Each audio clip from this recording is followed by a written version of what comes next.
श्रीमान पुलिस महानिदेशक उत्तर प्रदेश लखनऊ विषय कानपुर नगर में धारा 163 अनावश्यक रूप से लागू करने के संबंध में जनहित में तत्काल समीक्षा में स्पष्टीकरण की मांग। महोदय, निवेदन है कि आगामी त्योहारों के बहाने माननीय पुलिस आयुक्त महोदय द्वारा कानपुर नगर में धारा 163 का आदेश जारी किया गया है। विशेष रूप से प्रशासन द्वारा 29 अगस्त 2025 को यह धारा लागू की गई है, जो कि 27 अक्टूबर 2025 तक जारी रहेगी।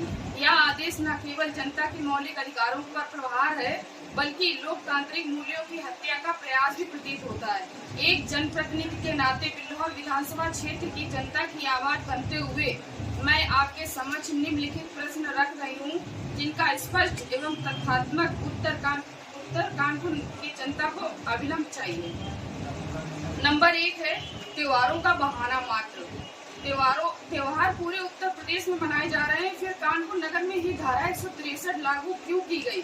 क्या अन्य जिलों में कानून व्यवस्था की स्थिति इतनी मजबूत है कि वहां ऐसी कठोरता की आवश्यकता नहीं पड़ी, या कानपुर की जनता को ही निशाना बनाया जा रहा है?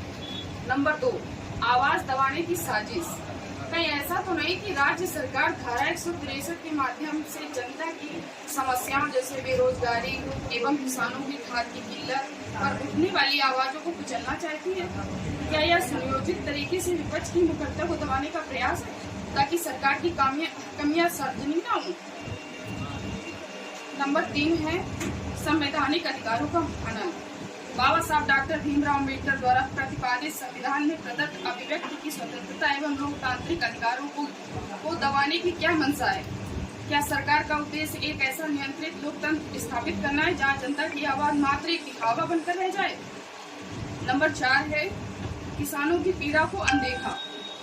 विशेष रूप से किसानों की खाद की किल्लत जैसी ज्वलन समस्या पर कोई विरोध प्रदर्शन न हो सके, इसलिए क्या धारा 163 का यह लंबा एवं अनावश्यक प्रयोग किया गया है? पूरे प्रदेश में कहीं भी यह धारा लागू नहीं है, केवल कानपुर में ही क्यों? क्या यह प्रशासन की कमजोरी का प्रमाण है या राजनीतिक दबाव का परिणाम? नंबर 5 है प्रशासन की कार्यशैली पर सवाल। पूरे प्रदेश में कहीं भी धारा 163 लागू नहीं है, केवल कानपुर में यह लागू की गई है। क्या प्रशासन को अपनी कार्यशैली पर भरोसा नहीं है? क्या प्रशासन इस बात पर विश्वास नहीं कर पा रहा है कि वह ऐसी परिस्थितियों से निपट सकता है? क्या यह समझा जाए कि सरकार की मंशा के अनुरूप प्रशासन लंबे समय तक धारा 163 लागू करके जनता की आवाज को दबाए रखना चाहता है? नंबर 6 है लोकतंत्र की पहचान पर खतरा। एक स्वस्थ लोकतंत्र की पहचान यही है कि जनता को अपनी बात रखने का मौका मिले और विपक्ष सरकार की कमियों को उजागर कर सके, ताकि सुधार संभव हो। धारा 163 का यह अनावश्यक प्रयोग क्या लोकतांत्रिक मूल्यों को कमजोर करने का प्रयास नहीं है? नंबर 7 है जनता के उत्पीड़न की आशंका। आपके आदेश के अनुसार जिस समय सीमा तक धारा 163 लागू की गई, क्या प्रशासन इस बात की गारंटी दे सकता है कि इस दौरान जनता का उत्पीड़न नहीं होगा? यदि उत्पीड़न होता है तो विपक्ष का कर्तव्य है कि वह पीड़ितों की आवाज उठाए।